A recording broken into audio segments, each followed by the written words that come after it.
저자 안상옥님, 예수재림의 길을 예비하라. 제4장 새 언약의 제도, 다른 신을 멸망시키는 유월절. 기록한 바나 외에 다른 신을 위하지 말라 하신 말씀 중에 하나님만 섬기라는 명령과 다른 신을 섬기지 말라는 명령이 포함되어 있다. 유월절을 지키게 되면 그 두 가지 명령을 순종하게 되는 것이다. 거기에 대한 유일한 이유는 유월절을 지킴으로써 나를 죄악의 땅에서 구속하신 구속주를 섬기는 것이 되는 동시에 유월절을 지킴으로써 다른 모든 신과 우상은 전멸을 당하게 되는 것이다. 출애굽하던 유월절 밤에 모든 신을 심판하리니 하신 말씀은 애굽에서 나오는 그날 밤에만 모든 신에게 심판을 내린 것이 아니라 그 후 어느 때든지 이스라엘 백성들이 유월절을 지키지 않으면 예루살렘 성에나 모든 백성들에게 다른 신들이 침입해 들어오고 백성들이 유월절을 지키면 우상들이나 다른 신들은 전멸을 당하게 되는 것이다. 유다왕 요시야도 유월절을 지키지 않을 때에는 자기 조복 므낫세가 세운 신당과 우상들을 섬겼던 것이다. 그러나 요시야 왕은 서기관 사반이 읽어주는 언약책의 말씀을 듣고 그 옷을 찢고 통곡하며 크게 감동하였던 것이다. 그 후부터 유월절을 지키기 위하여 예루살렘 성전으로부터 유다와 사마리아에 있는 모든 가증한 신과 우상을 타멸하고 유월절 지킨 후에 나머지 귀신적 반자와 박수와 집에서 위하는 데라빈과 우상과 모든 가증한 것을 타멸하였던 것이다. 그리고 요시야 왕의 증조부 히스기야 왕도 유월절을 거룩하게 지킨 후에 영적 눈이 열려 유다 모든 고을에 있는 석상을 깨뜨리며 아세라, 목상을 찍어버리며 산당과 제단을 폐하여 타멸하였던 것이다.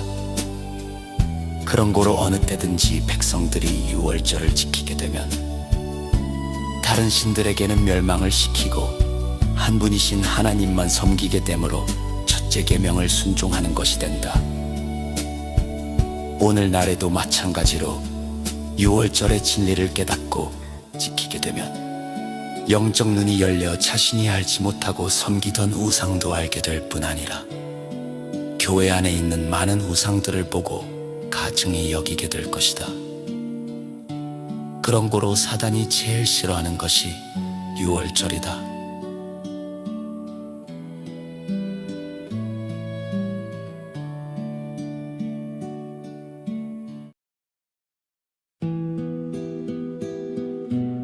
사단은 옛적에나 오늘날에나 이 유월절을 없이 하려고 갖은 노력과 술책을 다 쓰는 것이다.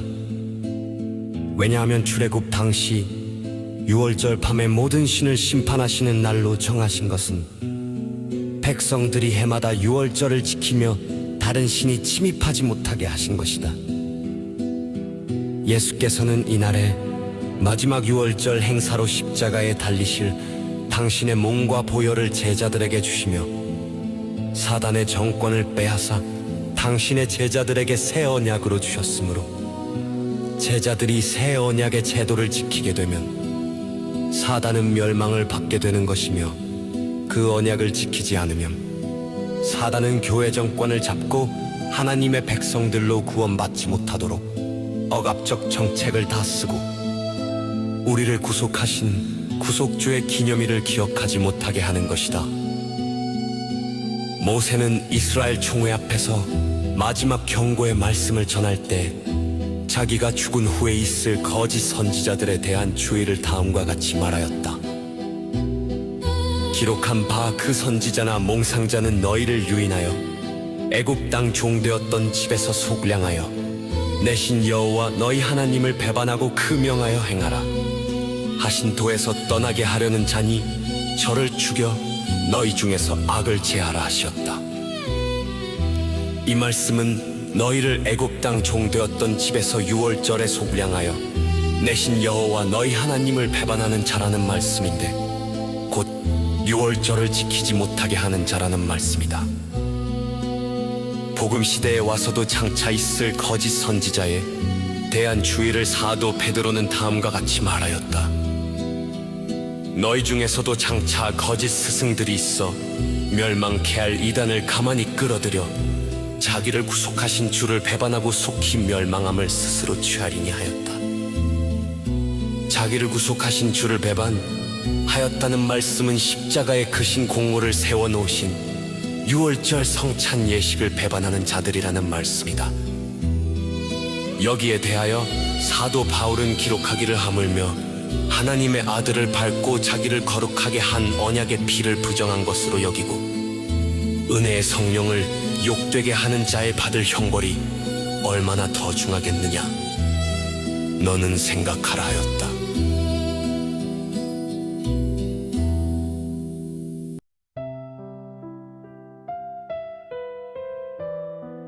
당신의 피로 우리를 구속하신 언약의 피를 부정한 것으로 여긴다는 말씀은 마지막 유월절 성찬 예식을 행하실 때에 잡수신 후에 잔을 가졌 또 이와 같이 하사 가라사대 이 잔은 내 피로 세운 새 언약이니 곧 너희를 위하여 흘린 것이니라 하셨으니 자기를 거룩하게 한 언약의 피를 부정한 것으로 여긴다는 말은 유월절 성찬 예식을 부정한 것으로 여기는 사람들을 가리켜 하신 말씀이다. 오늘날에도 사단은 주님의 십자가로 말미암아 빼앗긴 정권을 그대로 붙들고 있으려고 하나님의 백성들에게 언약의 피로 자기들을 거룩하게 하신 구속주의 날을 기억지 못하게 온갖 술책을 다 쓰고 있는 것이다. 그렇게 함으로써 우리가 하늘 성소에서 행하시는 우리의 대제사장의 중보 사업을 깨닫지 못하도록 하는 동시에 우리들을 예수님과 교통하지 못하도록 하는 것이 사단의 목적이다. 여기에 대하여 화입 부인은 다음과 같이 기록하였다. 사단은 우리가 가장 잘 알고 가장 유의하여야 할 일들을 생각하지 않도록 하기 위하여 우리의 마음을 다른 일에 점령되도록 무한한 관계를 고안한다. 그 속이는 자의 괴수는 속죄의 희생과 전능하신 중보자에 대하여 밝히 나타내 보이는 큰 진리를 싫어한다 하였다. 지상 성소는 하늘 성소의 그림자이므로 예수 그리스도께서는 3차의 칠계절기를 따라 당신이 성취시킨 그날들을 지상에 있는 당신의 백성들을 위하여 기도하심으로 이 진리를 깨닫고 행하는 사람들은 예수님과 교통함으로 하늘아버지의 마음을 지상의 자녀들이 알게 되는, 동시에 지상의 자녀들의 마음을 하늘에 계신 아버지께 돌이키게 하는 것이다. 다시 말하자면 안식일에는 안식일의 규례를 따라 당신의 백성들과 교통하는 것이며, 유월절에는 유월절의 규례를 따라 당신의 백성들과 교통하는 것이며, 대속죄일에는 대속죄일의 규례를 따라 당신의 백성들과 교통하는 것이며, 평시에 행하는 성찬 예식은 평시에 드리는 속죄제로 예수님과 교통하는 것이 되며, 매일 아침 저녁 예배 보는 것은 매일 드리는 상번제와 같이 예수님과 교통하는 것이 된다. 그러나 매일 드리는 예배나 안식일의 예배나 평시에 행하는 성찬 예식은 우리를 구속하신 유월절에 가서 주님의 몸과 보혈로 말미암아 정결하여 지는 것이다.